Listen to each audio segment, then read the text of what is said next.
Good morning, students. Welcome to online English class. In our previous class, we have read the story, The Address. Today, we will do its question answer. Okay? Our first question is, Have you come back? Said the woman. Woman क्या कह रही है? क्या तुम वापस आ गए हो? I thought that no one had come back. मुझे ऐसा लगा कि कोई भी वापस नहीं आएगा. Does this statement give some clue about the story? क्या ये स्टेटमेंट जो है स्टोरी के बारे में कोई क्ल्यू दे रही है? If yes what is it? अगर दे रही है तो वो क्या है? ओके, आंसर क्या है इसका? देखिए, yes this statement gives some clue about the story. हाँ, जो ये स्टेटमेंट है वो स्टोरी का जो है कुछ क्लू दे रही है.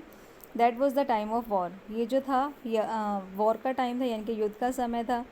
And Mrs Jorling thought that the narrator's family could have been died in the war. तो narrator Mrs Jorling thought that, Mrs Jorling ने क्या सोचा था, जो नरेटर की फैमिली है वो जो है वॉर के अंदर शायद मर जाएगी या मर चुकी होगी. ठीक है. सो शी आस्क्ड शॉकिंगली, इसलिए उसने क्या है, काफ़ी शौक होकर, काफ़ी मतलब आश्चर्य से पूछा, हैव यू कम बैक? क्या तुम वापस आ गए हो? Another clue is that she didn't expect anyone to come back and ask for the precious belongings of Mrs. S which she had taken away from her during pre-war time. Another clue is that, दूसरा clue क्या था, she didn't expect anyone to come back. उसे ऐसे लग रहा था कि कोई भी जो है वापस नहीं आएगा. And ask for the precious belongings of Mrs. S, और जो है वापस अगर मिसेस एस की प्रीशियस जो बिलोंगिंग थी, मिसेस एस का जो काफ़ी कीमती सामान था वो उसके बारे में पूछेगा. Which she had taken away from her, जो उसने जो है वहाँ से मिसेस एस से ली थी युद्ध के समय में. ठीक है. ड्यूरिंग प्री वॉर टाइम, कब ली थी? युद्ध के पहले. उसे क्योंकि पता था युद्ध होने वाला है, तो उसने क्या कह के ली थी मिसेस एस से बिलोंगिंग्स, उसका सामान क्या कह के लिया था कि ये जो सारा कीमती सामान है वो मैं अभी लेके जा रही हूँ, तुम्हें यहाँ से जाना पड़ेगा, तुम्हें और तुम्हारे परिवार को, और ये सामान जो है मैं अपने पास सुरक्षित करके रख लेती हूँ, और जब तुम वापस आओगे युद्ध के बाद तो तुम उसे ले लेना मुझसे. ठीक है. लेकिन मिसेस तो उसने ये सोचा नहीं था वो मैंने कि वो उसमें से कोई भी, उनके फैमिली में से कोई भी वापस आएगा. ठीक है. ये सब जो थी युद्ध से पहले की बात थी. She had no intention of returning the belongings as she refuse to recognise the narrator. She had no intention of returning the belongings. उसने बिल्कुल भी नहीं सोचा था कि उसे जो है ये जो बिलोंगिंग्स है, कोई भी सामान है वो वापस करना पड़ेगा. As she refuse to recognise the narrator, कि जैसे कि उसने नरेटर को पहचानने से भी इनकार कर दिया था. It also shows the crafty and greedy nature of Mrs Darling. तो ये सब क्या दिखा रहा है, मिसेस जो डॉर्लिंग का नेचर था, स्वभाव था, वो काफ़ी लोभी और लालची था. Okay, this was the first question. और next question is, the story is divided into pre war and post war times. जो ये स्टोरी है वो दो पार्ट्स में डिवाइड की गई है. एक तो युद्ध से पहले का टाइम दिखाया हुआ है इसमें, एक युद्ध से बाद का time. What hardships do you think the girl underwent during this times. मतलब क्या क्या परेशानियाँ जो है उस लड़की को जो है बितानी पड़ी थी इस टाइम के दौरान, प्री वार के टाइम और पोस्ट वार के टाइम पे. ठीक है. क्या क्या मुश्किलें उसको आई थी. तो क्या है, देखिए answer. The family of the narrator had valuable possessions in their house. जो नरेटर की फैमिली थी उसके पास क्या था, काफ़ी वैल्यूएबल, काफ़ी कीमती सामान था उनके घर में. Mrs Dorling got acquainted with them and started taking the belongings with her whenever she would visit. तो मिसेस जॉर्लिंग के जैसे जब भी उसे जान पहचान हुई थी तो उसने क्या कर दिया था, उसने जो उसकी बिलोंगिंग से जो उसका सामान था उससे लेना शुरू कर दिया था. जब भी वो मिसेस जॉर्लिंग उनके घर आती, वो उससे कोई ना कोई सामान जो है हमेशा बैग जो है उसके घर से भर के ले जाती थी, अपने सूटकेस वगैरह. ठीक है. The girl underwent many hardships during this times. जो नरेटर थी उसको जो है इस टाइम के दौरान बहुत मुश्किलों का सामना करना पड़ा. She had to live in a rented house and keep the windows of the house covered with black out papers. ठीक है. तो वो क्या है, उसे जो है इस टाइम के दौरान जो है, जो उसको मुश्किलें आई थी, क्या मुश्किलें आई थी, तो उसे एक रेंट पे उसे जो है एक रेंट हाउस में रहना पड़ा. ठीक है. क्योंकि वो अपना घर तो छोड़ चुके थे वहाँ पे जब युद्ध चल रहा था. ठीक है. और जो उस हाउस की विंडोज़ थी उसको हमेशा ब्लैक पेपर से कवर करके रखना पड़ता था, ताकि जो है अंदर अगर लाइट जले तो बाहर उसकी रोशनी ना जाए. ठीक है. Her mother died in the war. जो उसकी मदर थी वो युद्ध में मर गई थी.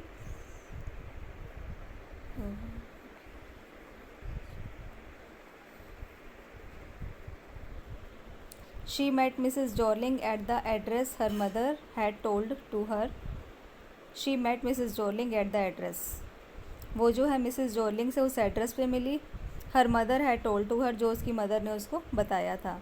She found Mrs Dorling crafty and greedy who refuse to recognise her, उसने क्या पाया, जो मिसेस जॉर्लिंग है वो क्या है, काफ़ी लोभी और लालची है, क्योंकि उसने जो है उसे पहचानने से इनकार कर दिया। The girl lost interest on the belongings and resolve to forget the address and the things to. तो गर्ल जो वो लड़की थी, जो नरेटर थी, उसने क्या सोचा कि वो जो है उसका इंटरेस्ट जो था उस सामान के अंदर ख़त्म हो गया था। क्यों? क्योंकि वो उसके घर में बहुत अव्यवस्थित रूप से पड़ा था। ठीक है, तो उसने क्या इसका सोल्यूशन निकाला कि वो जो है इसको भूल जाएगी, इस एड्रेस को और इस सामान को भी भूल जाएगी। ओके,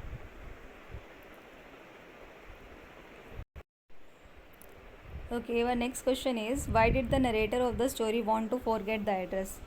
जो नरेटर थी स्टोरी की, वो क्या है, इस एड्रेस को क्यों भूलना चाहती थी। The narrator's mother once asked her to remember the address in Marconi street number 46। जो नरेटर की मदर थी उसने उसे क्या कहा था, एक बार कहा था कि वो जो है इस एड्रेस को याद रखेगी। क्या एड्रेस था? मार्कनी स्ट्रीट नंबर 46।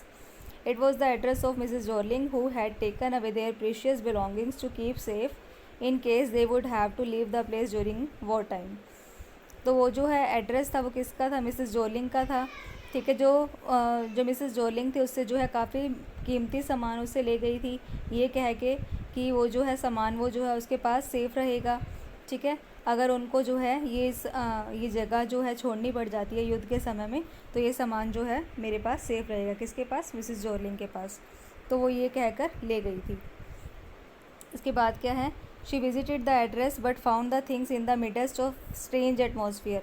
वो उस एड्रेस पे तो पहुंच गई थी, लेकिन उसने क्या पाया कि जो वहाँ पर जो उसका सामान था वो रखा हुआ था, एक एनवायरनमेंट अलग सा एटमॉस्फेयर था वहाँ पे, उसको एक अजीब सी स्मेल आ रही थी। ठीक है, एटमॉस्फेयर कैसे से अलग लगा था उसको वहाँ पे, क्योंकि वो अव्यवस्थित रूप से चीज़ें रखी हुई थी सारी।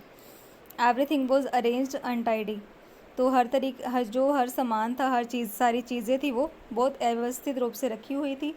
She lost interest in them, ये सब देखकर उसका जो है वहाँ से इंटरेस्ट छूट गया। She couldn't connect with her them because those things had lost their value when served from them. वो जो है अब इनसे कनेक्ट नहीं होना चाहती थी। क्यों? क्योंकि अब जो था जो नरेटर था उसका इंटरेस्ट जो था इन चीज़ों से हट गया था। क्यों? क्योंकि अब उन सामान को, उन चीज़ों को कोई और सर्व कर रहा था। ठीक है, so she decided to forget the address, इसलिए उसने क्या डिसाइड किया कि अब जो है इन चीज़ों को कोई और यूज़ कर रहा है। ठीक है, और सर्व भी कोई और कर रहा है, और वो सभी और वो जो है एक अलग से एनवायरनमेंट में पड़ी है। ठीक है, इसलिए जो है उसका इंटरेस्ट वहाँ से हट गया और उसने क्या डिसाइड किया, ये जो एड्रेस है उसको वो भूल जाएगी और यहाँ से आगे बढ़ेगी। ठीक है, और चली जाएगी। Okay, our next question is the address is a story of human predicament that follows war comment. यानी कि जो एड्रेस है एक ऐसी स्टोरी है जो क्या दिखाती है, मानवीय त्रासदी को दिखाती है। किसके बाद? युद्ध के बाद। फॉलोज वार यानी कि युद्ध के बाद जो मानव की त्रासदी होती है, प्रॉब्लम्स आती है, हार्डशिप्स आती है, कठिनाइयाँ आती हैं, उसके बारे में जो है ये स्टोरी हमें बताती है, उसके बारे में हमें कमेंट करना है। ठीक है, तो क्या है इसका answer? When we turn the pages of the history we find that human predicament follows the wars. यानी कि जब हम हिस्ट्रीज़ के पेजेस को टर्न करते हैं, पलटते हैं, हम क्या देखते हैं, जो ह्यूमन प्रेडिक्टमेंट होती है यानी कि मानव की त्रासदी होती है, वो क्या है, कब होती है? युद्ध के बाद होती है। The war always brings tragedy to human life, यानी कि जो युद्ध होते हैं हमेशा क्या है, त्रासदी लाते हैं ह्यूमन की लाइफ में। Okay, address is a story of the same theme, address जो है इसी थीम की स्टोरी है। Mrs Dorling took away all the precious belongings during the war promising to keep them safe. Mrs Dorling जो है सारी की सारी प्रीशियस सामान ले जाती है, सारा कीमती सामान ले जाती है। ठीक है, और वो क्या प्रॉमिस करती है, युद्ध से पहले ले जाती है। ठीक है, और वो क्या प्रॉमिस करती है कि वो जो है इस सामान को बिल्कुल सुरक्षित रखेगी। After the death of her mother once she visited Mrs Dorling house but she refuse to recognise her and didn't allow to enter the house. जब उसकी मदर की डेथ हो जाती है तो वो जो है मिसेस जॉर्लिंग के घर पहुंचती है, लेकिन जो मिसेस डॉर्लिंग है उसे पहचानने से इनकार कर देती है और वो उसे अपने घर के अंदर भी नहीं आने देती। Next time when the narrator visited again eight the address, the acquaintance girl showed all the things. अगली बार जब नरेटर जो है उसके घर दोबारा से सेम एड्रेस से पहुंचती है, तो वो क्या, जो लड़की होती है उस वुमेन की, डॉर्लिंग की बेटी होती है, वो उसको पहचान जाती है और उसे सारे सामान दिखाती है। But tasteless arrangement of the things in an strange atmosphere made her to forget the address as well as the belongings. लेकिन क्या है, बट टेस्टलेस अरेंजमेंट, लेकिन जो उस अव्यवस्थित रूप होता है सारे सामान का, एक अलग सा वो जो है एटमॉस्फियर, एक अलग सा एटमॉस्फियर बना देता है। ठीक है, सारा सामान बिखरा हुआ पड़ा था, एक उसके अंदर से बेकार सी स्मेल आ रही थी। ठीक है, मेड हर टू फॉरगेट, ये सब चीज़ें उसको दिमाग में क्या ला देती है, उसको सर्व कोई और कर रहा होता है, उस सामान को कोई और यूज़ कर रहा होता है। ठीक है, तो ये सब चीज़ें उसे क्या उसके माइंड में लाती है कि वो जो है इस एड्रेस को भूल जाएगी और एड्रेस के साथ साथ वो सामान को भी भूल जाएगी। Okay students, these are the question answer you have to complete in your fair notebook. Okay, this is about for today's class. Thank you.